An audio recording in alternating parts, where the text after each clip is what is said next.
नमस्कार, आप सभी के अपने चैनल जय गुरुदेव उत्तराखंड पर एक बार फिर से बहुत बहुत स्वागत है। आशा करते हैं कि आप और आपके परिजन सभी स्वस्थ होंगे। इसी कामना के साथ बढ़ते हैं आज के अद्भुत क्रमांक की ओर। हर व्यक्ति के जीवन में उतार चढ़ाव आते रहते हैं। ये सब समय चक्र के कारण होता है। समय से बलवान जीवन में कुछ भी नहीं होता। आपने अपने जीवन में व्यक्ति को राजा से रंक और रंक से राजा बनते हुए भी अवश्य देखा होगा।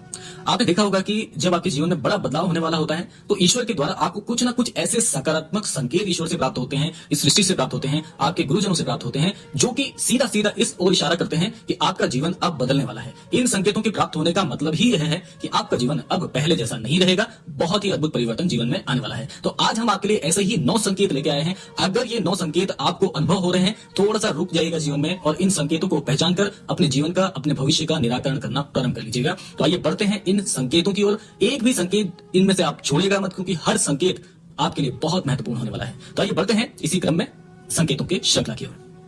बात कर लेते हैं पहले संकेत की। यदि आप देख रहे हैं कि इन दिनों आजकल में ही आपकी नींद जो है वो ब्रह्म मुहूर्त के समय में ठीक उसी समय खुल जाती है, यानी कि बहुत सारे ऐसे लोग होते हैं जिनकी नियमित रूप से उठने से आंख पहले ही खुल जाती है। जिस समय आप उठते हैं उससे पहले ही आंख खुल जा रही है। यदि आप ये देख पा रहे हैं कि आपकी नींद ब्रह्म मुहूर्त के समय यानी सुबह 3 बजे से 5 बजे के बीच खुल रही है, तो आपके जीवन में बहुत बड़ा बदलाव आने वाला है। यानी कि आपको जीवन के योग्य जो सही राह होती है, जो सही मार्गदर्शन होता है, वो आपको मिलने वाला है। इसलिए आपको पहले ही ये भाव जाना चाहिए कि आपके जीवन में कुछ अच्छा घटित होने वाला है। सबसे अद्भुत ये संकेत है, ब्रह्म मुहूर्त में नींद जिस व्यक्ति की खुल रही है उसकी सफलता 100% निश्चित है, तय है। बस उसको सही मार्गदर्शन की ओर अपने जीवन को बढ़ाना है।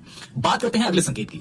अगला संकेत आपके व्यवहार से संबंधित है। यानी कि आप देख रहे हैं, कई बार आपने देखा होगा कि आप अचानक से खुश होने लगते हैं, यानी कि कोई कारण नहीं है, कोई वजह नहीं है ऐसी, लेकिन फिर भी आपका मन प्रसन्न होने लगा है। इसका मतलब आपको यह समझ जाना चाहिए कि ईश्वर आपको कुछ अच्छा संकेत दे रहे हैं, सकारात्मक है ये संकेत। जिस प्रकार आपको इस समय खुश होने का मन कर रहा है, उसी प्रकार ईश्वर आपके जीवन में बहुत जल्द खुशी के पल लाने वाले हैं। खुशियों का अनुभव आपको होने वाला है। जितना भी दुख आपने अपने जीवन में अभी तक देखा है वो बहुत जल्द खत्म होने वाला है। ये संकेत आपको सीधा ये इशारा कर रहा है कि जैसे खुशी का अनुभव अभी आपके पास है, ऐसा ही आजीवन रहेगा। एक अच्छा समय आपके जीवन में बहुत जल्दी प्रवेश करने वाला है। बढ़ते हैं अगले तीसरे संकेत की ओर। तीसरा संकेत आध्यात्म की इस पूरी श्रृंखला में सबसे अद्भुत है। अगर ये संकेत आपको मिल रहा है तो समझ लीजिए धन धान्य से आपके घर, आपके कोष भरने वाले हैं।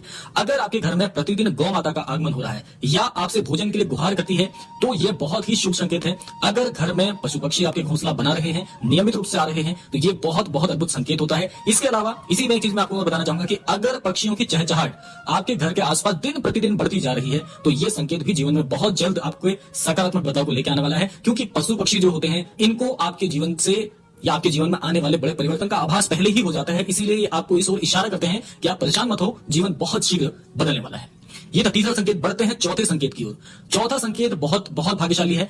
इस संकेत के अंतर्गत बताया जाता है कि शिशुओं में ईश्वर का वास होता है। अगर छोटे बच्चे या शिशु आपको देखकर अचानक से मुस्कुरा देते हैं या आपके जीवन में कभी भी किसी शिशु का आगमन यदि हो जाता है, तो ये समझ लीजिए कि ये खुशियों की वो फुहार है जो आपके जीवन को पूर्ण कर देगी। कि जो खुशी के लिए आप काफी समय से तरस रहे थे, वो आपको अब ये प्रदान करने वाले हैं। क्योंकि शिशुओं में प्रत्यक्ष रूप से, बच्चों में भगवान का, ईश्वर का, परमेश्वर का वास माना जाता है। अगर बेवजह आपको कोई शिशु मिल जाए, कोई बच्चे मिल जाए जो आपको देखकर खुश हो जाए, आपको हंसी खुशी देखें और उनको देखकर आपको भी प्रसन्नता हो, तो यह भी ईश्वर की ओर से बहुत बड़ा संकेत है। आपका जीवन अब बदलने वाला है। जिन परेशानियों में अभी तक आप घिरे हुए हैं, इन परेशानियों से बाहर निकालने स्वयं परमेश्वर आने वाले हैं। बात करते हैं अगले संकेत की। यह संकेत भी आध्यात्म से जुड़ा हुआ इतना अद्भुत संकेत है कि यदि किसी जातक को यह संकेत मिल जाए तो समझ लीजिए उसका भाग्य इतनी अद्भुत तरीके से करवट लेगा कि ऐसा उसने सोचा नहीं होगा। स्वप्न में अगर आपको मंत्र सुनाई देते हैं, जैसे राम नाम या आपको गायत्री मंत्र का जाप सुनाई देता है, ओम की आवाज सुनाई देती है, तो ये बहुत अच्छा संकेत माना जाता है। अगर ओम मंत्र की गूंज सुनाई दे तो ये इतनी सकारात्मक बात है कि आपके जीवन में समझ लीजिएगा कि आपके हर कार्य में परमेश्वर की नजर है, आपके हर कार्य में परमेश्वर का आशीर्वाद छिपा हुआ है। जो भी कार्य करेंगे वो कार्य आपका, जिस भी चीज को छुएंगे वो चीज सोना बन जाएगी। स्वप्न में मंत्रों की घंटा ध्वनि सुनना, शंख की आवाज सुनाई देना बहुत शुभ संकेत माने जाते हैं। ऐसा आपके जीवन में यदि लगातार हो रहा है, समझ लीजिए कि बस आपकी जो परेशानी है उसका अंत होने वाला है और सकारात्मक समय आपके जीवन में बहुत शीघ्र प्रवेश करने वाला है। छठा संकेत थोड़ा सा समझने योग्य है, इसको बड़े ध्यान से आप समझिएगा। छठे संकेत के अंदर आपने देखा होगा कि कई बार आप बहुत कर्ज की स्थिति में आ जाते हैं और अचानक से आपको कर्ज मुक्ति का मार्ग भी मिल जाता है। यानी कि कर्ज कब हुआ आपको पता ही नहीं चला, आपको इतना कर्ज हो गया, आप सोचते रह गए कि मैं तो इतना मित गई हूँ, खर्चे कम करता हूँ, लेकिन फिर भी जीवन में इतना कर्ज कैसे हो गया, और अचानक से वो कर्ज की मुक्ति का मार्ग भी आपको मिल जाता है। ये ईश्वर का एक सकारात्मक संकेत है। आप कहेंगे इसमें सकारात्मक वाली क्या बात है, ये तो कर्ज की स्थिति है, ये तो नकारात्मक प्रभाव है। तो आप गलत हैं। क्योंकि ये ईश्वर का एक ऐसा सकारात्मक संकेत है, जैसे पैसों के लेन देन में आपके पक्ष में कोई फैसला आ जाता है। इसका मतलब यह भी है कि आपके जीवन में ये शुभ संकेत बनकर आया है। धन के अलग अलग स्रोत बनना भी ईश्वर का एक संकेत है। इससे यह पता चलता है कि जीवन की आर्थिक परेशानियां समाप्त होने वाली हैं, जीवन में धन का आगमन बहुत तेजी से होने वाला है। ईश्वर आपको कर्जवान इसलिए भी बनाते हैं ताकि आपका जो ध्यान है वो धन की ओर आकर्षित हो, यानी कि आप अपनी धन की स्थिति पर देखना तो शुरू करें। क्योंकि बहुत से लोग इसलिए भी सफल नहीं हो पाते क्योंकि वो धन के लेन देन पर ध्यान कभी रखते ही नहीं है। उन्हें पता है कि हमारी आजीविका इतनी है, मुझे इसी से ही अपना घर चलाना है। कभी ना ज्यादा के बारे में सोचते हैं ना कम के बारे में। तो ईश्वर आपका केवल और केवल ध्यान आकर्षित करने के लिए आपको कर्जवान बनाते हैं, जो कि केवल कुछ सीमित समय तक के लिए ये अवस्था होती है। उसके बाद ईश्वर प्रेम के साथ में मेरा सिबिल स्कोर बहुत लो था, मुझे कहीं से भी लोन नहीं मिल रहा था। सिबिल स्कोर लो होने की वजह से मुझे अपने बिजनेस के लिए कहीं लोन नहीं मिल रहा। प्रेम के साथ में आपके सारे कोशों को धन से पूर्ण कर देते हैं।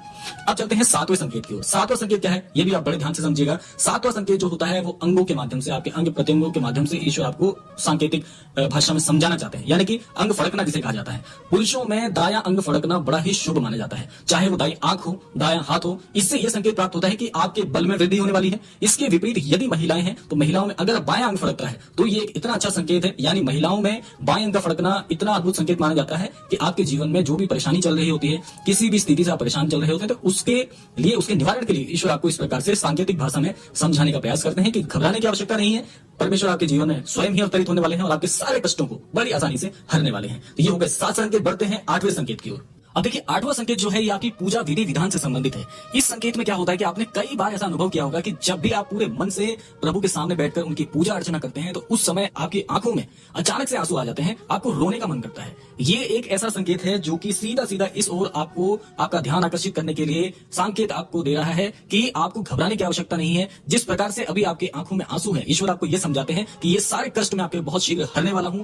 जितना प्रेम अभी आप मुझसे करते हैं उससे कहीं अधिक प्रेम मैं आपसे करता हूं। ईश्वर आपको इस ओर संकेत देते हैं कि आपका बुरा समय ये समाप्त होने वाला है, बहुत बहुत शीघ्र आपका अच्छा समय आने वाला है। तो आप कभी भी आप पूजा करें और पूरे हृदय से जब आप ईश्वर के सामने भाव विभोर हो जाएं तो आप कभी भी इसका नकारात्मक मतलब मत निकालिएगा, क्योंकि ईश्वर ने आपकी प्रार्थना सुन ली है। ये हो गए 8 संकेत। अब बात करते हैं 9वें उस संकेत की जो कि आपके लिए भाग्य के द्वार खोलने वाला है। 9वें संकेत में आपने कई बार इस ओर ध्यान दिया होगा कि आप किसी भी मार्ग पर यदि पैदल जा रहे हैं तो आपको यदि कोई धन पा जाए रास्ते में, चाहे वो कोई सिक्का हो, चाहे कोई नोट हो, धन की कोई भी राशि आपको प्राप्त हो जाए, किसी भी स्वरूप में प्राप्त हो जाए, तो ये इतना अच्छा संकेत है कि आपको आपके घर से, आपके सगे संबंधियों से, ईश्वर की ओर से बहुत अच्छे धन की प्राप्ति होने वाली है।